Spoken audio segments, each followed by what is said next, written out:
Miyang henerasyon ayaw magpababa ng pamatayanan ng henerasyon ayaw magpababa ng pamantayan. Naniniwala kami sa isang malinaw na prinsipyo. Ang public office ay public trust. Ang kapangyarihan ay hiniram sa bayan. Hindi ito pag-aari, minana o pinalulusutan. Tinatanggihan namin ang korupsyon, katahimikan at ganito na talaga. Pinipili namin ang katotohanan kaysa palusot at pananagutan kaysa kasikatan. Magtatanong kami, makikialam kami, mananagot ang may sala kahit sino pa sila. Walang untouchable, walang dahilan, walang lusot.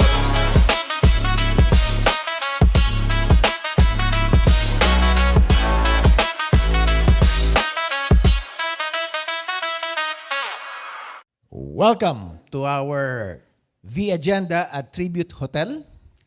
At tandaan po natin, dito po ay ang ating programa is brought to you by Impact Publishing in cooperation with EFG Consulting Incorporated. Ako po ang inyong host, Attorney Fred Bison, at this is our very first episode for 2026. So good morning sa ating mga listeners, viewers, at commenters. We have a very interesting topic here, considering that big words such as anti-corruption, accountability, and impeachment are back in the public discourse. But lumalabas sa mga tanong tungkol dito sa mga words na ito, what is the effect when it comes to our president, to our vice president, not only because of politics, but for the public in general. Our discourse and discussion for this morning will not talk about any judgment, any kind of conclusions, but we need to understand ano ang epekto ng ganito mga diskurso sa ating bayan. Paano naapektuhan ang mga impeachment discussions ang tiwala ng publiko sa pamahalaan, galaw ng mga institusyon, political stability at ang mga pang-araw-araw na governance na directing tumatama sa ating mamamayan. With us this morning are two well-respected, data-driven political strategists and data-driven research innovators. To my left, I'd like to introduce to you the CEO and founder of Tangere. Sometimes he is called Boss Martin, pero medyo bata pa si Sir, kaya nga Martin na lang muna. So he is the founder and chief executive officer of Tangere, a public opinion analytics company. Welcome to the show, Martin. And tell us more about Tangere in a few minutes. Okay lang ba yun? Salamat po sa pag-invite, Attorney. Thank you for being here. And to my right, I think she has been a popular guest in quite a few shows lately. She is a seasoned political strategist, a public opinion expert, and the founder of Publicus Asia, a strategic communications, public affairs, and political consulting firm. I think her name reverberates in so many political discussions. She is also, ngayon ko lang nalaman, that she is a professor teaching political science, public policy, and campaign strategy at major Philippine universities, including UP, De La Salle University, and my favorite, of course, Ateneo de Manila University. Welcome to our show, Ma'am Malu Tiquia. La. Morning to everyone. Thank you, Fred, for the invitation. It's an honor to be here in your agenda in a new location. Magandang umaga po sa inyong lahat. Okay. To break the ice, Martin, ano ba talaga ang history ng Tangere at bakit meron tayong Tangere ngayon since 2018? And perhaps you can discuss the most recent survey results that your company has conducted. Again, salamat po sa pag-invite, Attorney Fred. Nagsimula po kami sa Tangere 2018. Kabaligtaran po siya ng Noli Me Tangere. Ibig sabihin po ng tangere po is to touch. In a way, yan. Hello. Wala. Hello, yan, better po. So, ibig sabihin po ng to touch, we're looking at trying to touch the lives of yung mga respondents namin. Sa ngayon po, meron po kaming mahigit 1 milyong users or yung mga, shoutout po kung nanonood po kayo ngayon, yung mga tinatawag po namin na katanghere na regular sumasagot ng survey. At mahigit 200,000 na po ang nanalo ng cellphones, GCash, grocery sa pagsagot ng survey namin. So we're touching their lives. At the same time, we're giving them a platform to express their opinion sa key issues sa bansa. At kasama dyan yung latest results po namin. We did a survey sa trust and satisfaction rating ng cabinet ni Pangulong Marcos at impeachment survey. Ginawa po namin yan last week for our top 2 leaders. So papakita natin later, Attorney Fred. Sige, I think we should be ready for that result sometime in the middle of the program. I don't know with the setup of the team. Dapat pinakita natin yon. But at the same time, Ms. Malu, what do you think of the political landscape right now, given that alam na natin yung impeachment versus VP Sara more than a year ago, and now here comes an impeachment complaint against the president. Paano po ba yung, what's the balancing act now that we are going to expect in the next few days? Siguro, Attorney Freddy, ang nagiging problema natin, we're coming from a very bad economy. Yung risk sa ekonomiya napakataas at ang barometro natin tinitingnan is really when the peso to dollar will breach 60 pesos. I think if that will not be prevented, the numbers point to a meltdown, which is not good coming from a Christmas na ang retail was very low. Kung napupunan nyo sa mga malls, ilan-ilan lang ang bumibili kahit na may sale. Dumami lang yung mamimili nung week ng Pasko mismo. Karamihan sa restaurants pumupunta. So, ang sense namin, again, on the last quarter survey, Filipinos used to be hopeful for the future of the nation. In the last quarter, they were more hopeful of their household than the country. So, ang sense ko, pumapasok doon yung trait ng Pilipino na babaluktot kami sa maiksing kumot, kaya namin yon para sa pamilya. Pero para sa bansa, medyo wala muna kaming pakialam dyan dahil magulo nga. And the impeachment will be added noise to that terrain where you have economic issues. This is the first time that the incumbent president has received 3 complaints on impeachment. The vice president was not, she was impeached at the House but not convicted. And then you have the Supreme Court intervening, revising the rules. The guidelines, no? Ang klarado doon that you cannot do a fast break. Second, you need to hear at the committee level at the House. The person being impeached need to receive the charges and should be given enough time to respond. Now, in that milieu, you now have this 3 impeaches from the House, from different characters, Attorney De Jesus, Makabayan, and defensor-led impeachment. So kung titingnan mo, yung una tinanggap, napakadali. No? Yung pangalawa, ang Makabayan at yung kay defensor, sinabi, wala si SecGen, hindi kami authorized na mag-receive.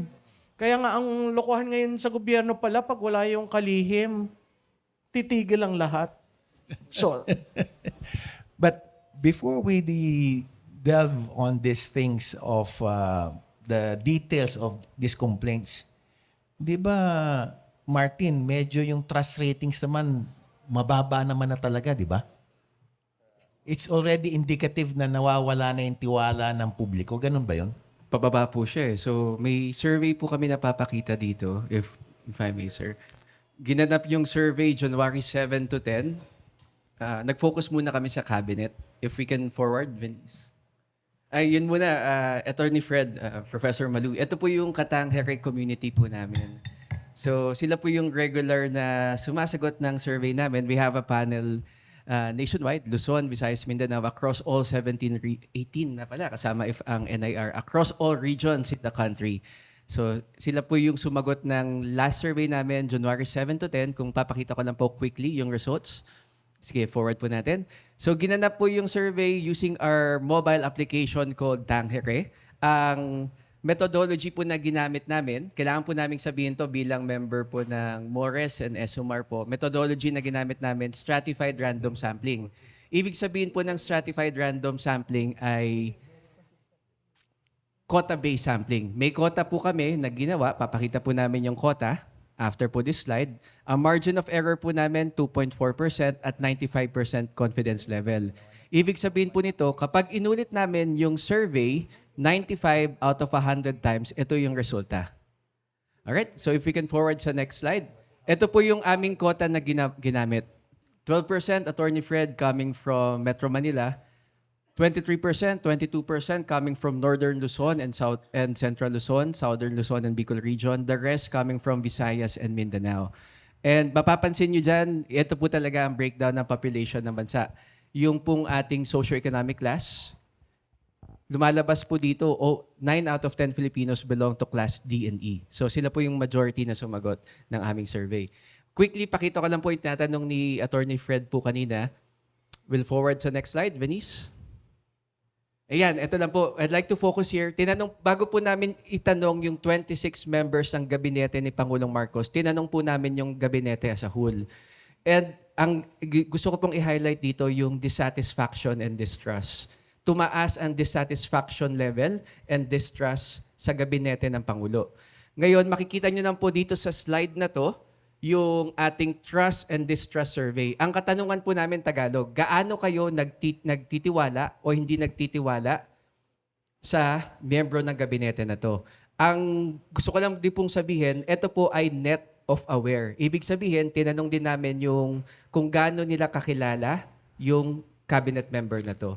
So yung mga hindi ganon kakilala or hindi kakilala at all yung mga membro ng gabinete, hindi po kasama sa data na yan. Ibig sabihin, wala po sila dyan. So, for example po, kung titingnan po natin, Attorney Fred, yung ating top 5, starting from DepEd to DPWH, DOST, our Department of Migrant Workers, and for our farmers, agrarian reform po, mapapansin po natin dito, Attorney Fred, and katulad din po na pinag-usapan niyo ni Professor Malu kanina, mas focus sila sa household. These are human-centric department of the cabinet, ang mataas ang trust rating.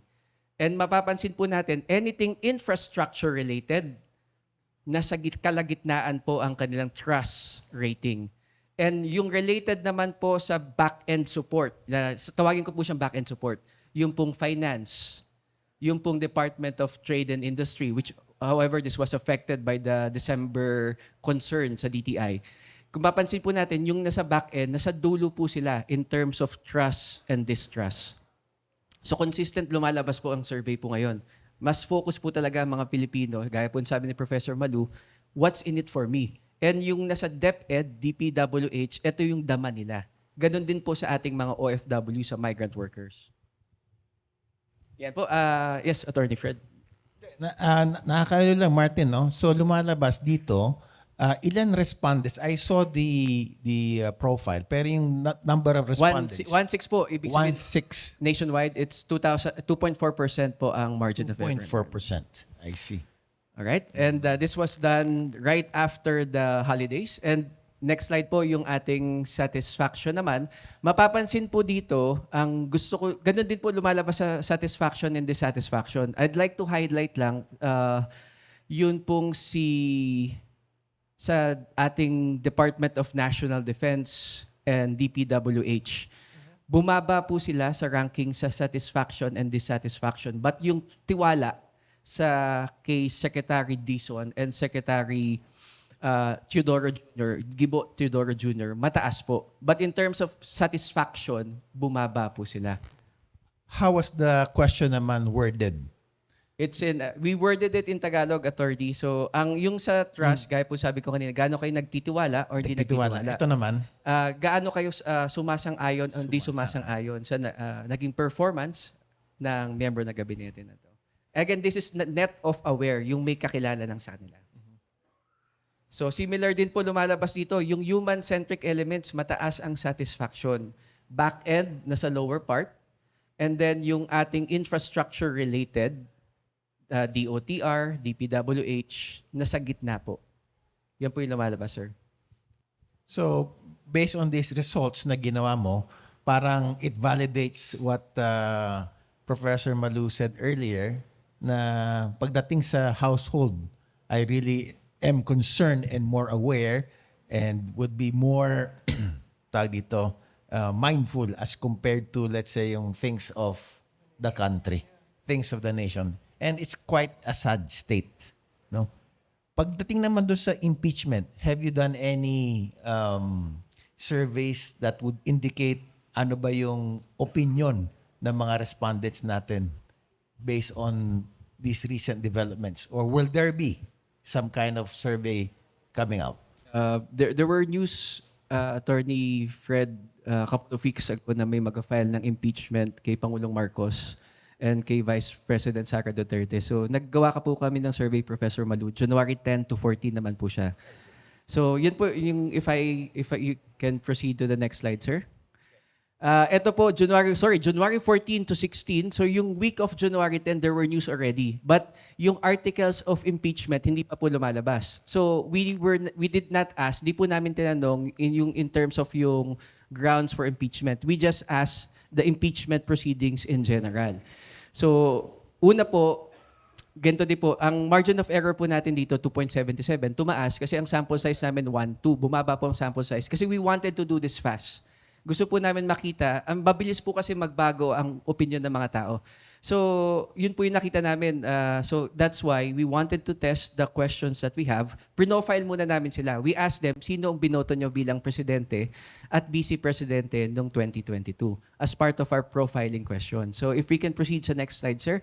Ito din po ang ating breakdown ng demographics. Ito na po yung fixed quota namin eh. So yan yung quota po namin dito. Ang gusto ko lang pong i-highlight sa caveat na din po as well po sa inyo lahat, yung ating 51 and up, 12% po siya. But in terms of our population, it's 20%. But the 12% readable base pa din naman po siya. Just to take it, kung napansin nyo lang po yung 50 years old and up na respondents. So if we go to the next slide, ito po, una po namin tinanong, finilter po namin, sino pong sumusuporta ng impeachment ng parehas na top leaders ng Pilipinas. Lumalabas po dito, isa sa 3 respondents po natin support the impeachment proceedings of both top government officials.